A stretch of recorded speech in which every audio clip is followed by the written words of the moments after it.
Hey everyone, it's Deja from CrochetEverAfter.com. Today I'm going to show you how to make this super easy two-tone pom-pom with the Clover Pom Pom maker. So, the Clover Pom Pom maker looks kind of difficult. It looks like a weird contraption, but it makes these really great pom-poms. So this is what the package looks like. This is the larger pom-poms, but if you want to buy these, this is what you're going to be looking for. I reviewed this pom-pom maker, and as I reviewed it, I realized I could do a lot of really cool pom-poms with it, so I'm making a little series of all these different pom-poms we can make.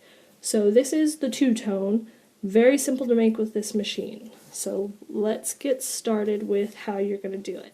So the Clover Pom Pom tool, it's a two-piece setup machine. See, there's a little bar right in the middle that you push these together to get your full machine that you're going to use. And it has arms. It has 4 total, but you're going to use 2 at the same time. They have to put them separate because the whole thing has to come apart. So it's a really simple tool to use once you get used to it, and the first time was a little difficult. You can check out my review to see. I made one for the very first time during the review, so you could see trying to figure out exactly what I was supposed to do was a little tricky the first time, but now it's super simple. I'm doing one side completely in one color, so I'm going to use white.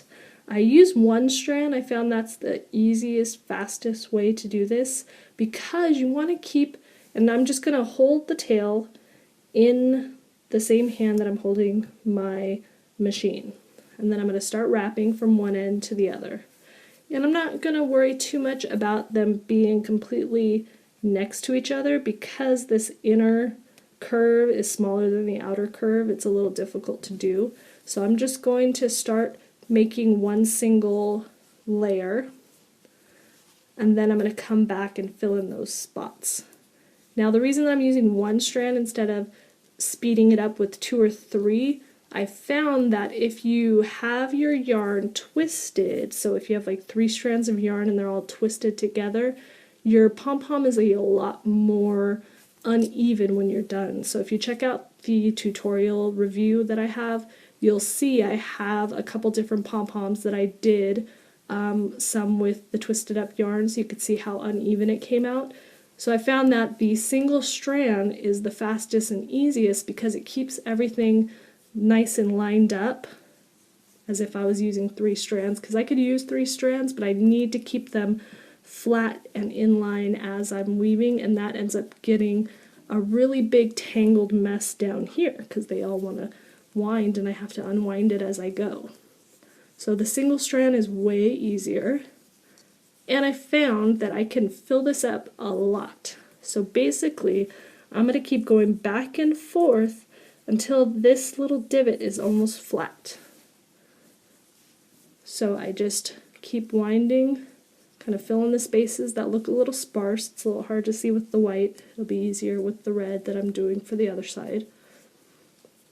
But you just keep going back and forth until that divot fills up nice, and you can do less. You can do, if you don't want your pom-pom as thick, but I think most people like the pom-poms nice and thick.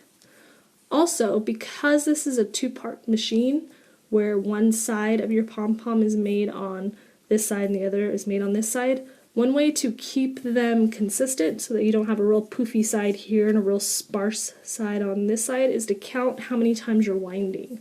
So I obviously was not counting because I've been talking, but if I wanted like a really good looking pom-pom, I would count how many times I've wound this yarn around.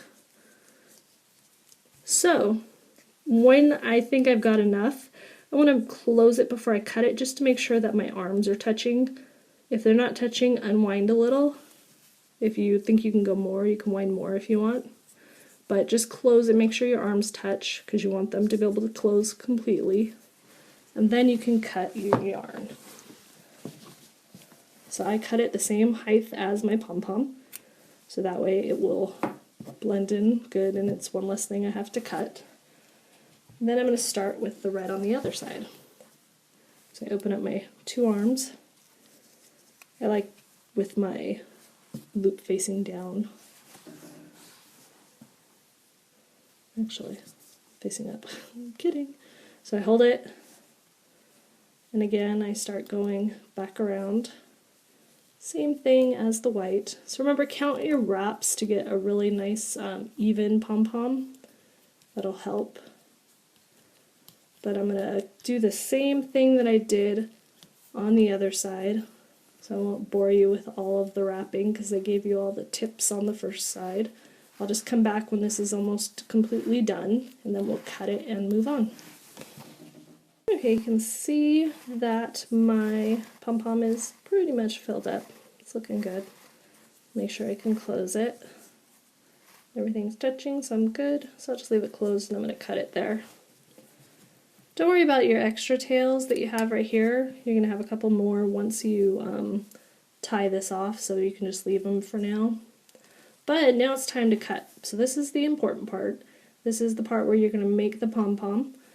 When you're doing it, a couple things, do it over a trash can because you're going to get a lot of fuzzies falling off of this thing. So if you're doing it on a pair of black pants, you're going to be covered in fuzzies, you can see. So do this part over the trash can, be a lot less messy.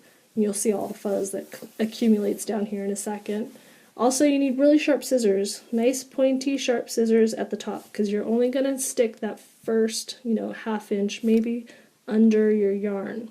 So you have that divot, remember the arms were in 2 pieces, you have a divot between the arms that you're going to be cutting.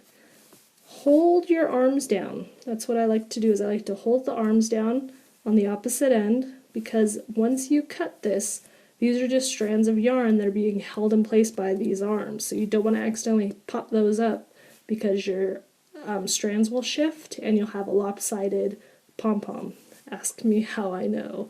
But this is very sturdy. It's not going to open on its own, but just to help so you don't accidentally knock it open, just hold on to it. So start at one end and just start cutting right down the center. You can see how it's already starting to look pom-pommy. So you do one side, and then you're going to flip it and do the other side. So I'm going to hold down the arms again and start cutting.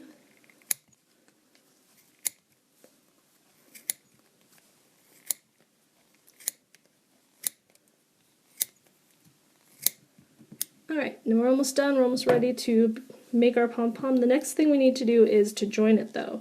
So I need some yarn. You can use either thread or yarn. I'm just going to use a piece of my white yarn to tie my pom-pom together, because remember, these are still loose strands of yarn. We can't open our machine or we will just have a bunch of nicely equal length yarn. If you need equal length yarn for any reason, this is a good machine for that too. So we put the yarn through that divot and then we're going to tie a double knot. Remember, we just have that middle metal post that holds this whole thing together, so we're going to tie all the way to that post.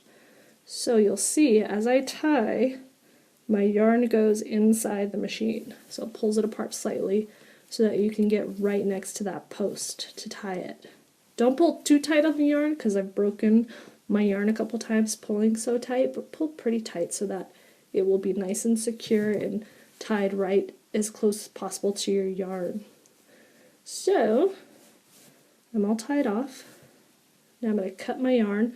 If you're going to be using your yarn to attach your pom-pom, you can leave it nice and long so you can just tie, double knot it straight to whatever you're making. If you don't need the length of the yarn, just cut it right off the same size as your pom-pom. And now I'm going to cut these extra pieces off before I open my pom-pom. It's just easier to see the same length of everything here. And you can see I'm already getting fuzz down here. And I'm going to make more fuzz right now. So I'm going to open up my arms, and I'm just going to kind of dust this a little bit to get all the fuzz off. Do this before you attach it to your project so you don't have all this fuzz sticking to your whatever you're making. So you see all that fuzz that's coming off that will stick to you if you don't do this over a trash can. Then I'm going to do the other side. The white's not as noticeable unless you're on dark clothing. And now I'm ready to make my pom-pom. So I'm going to take both sides, and I just probably got a bunch of red fuzz. I'm going to take both sides and I'm going to open it up. And you'll see it's kind of flat in the middle from where the pom-pom was, so I just take it in my hands and I kind of roll it around. I kind of poof it up everywhere.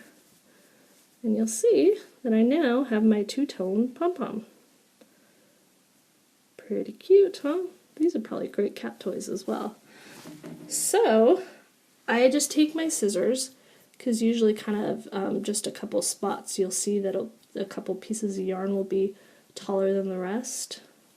So just take your scissors and kind of trim it. Don't get too overambitious trying to get all of your pieces though, otherwise you'll probably end up with a hairless pom-pom. Because I know when I start trimming, I want to keep trimming. So, well enough for now. But that's how you're going to make your two-tone pom-pom. It's super easy with this machine because you have those two designated sides. So I really like this Clover Pom Pom tool for that. But I'm doing a whole series of different kinds of pom-poms, so make sure you check out the rest of them for some pretty cool looking pom-poms. But if you have any questions or comments, leave them below, and thank you for watching.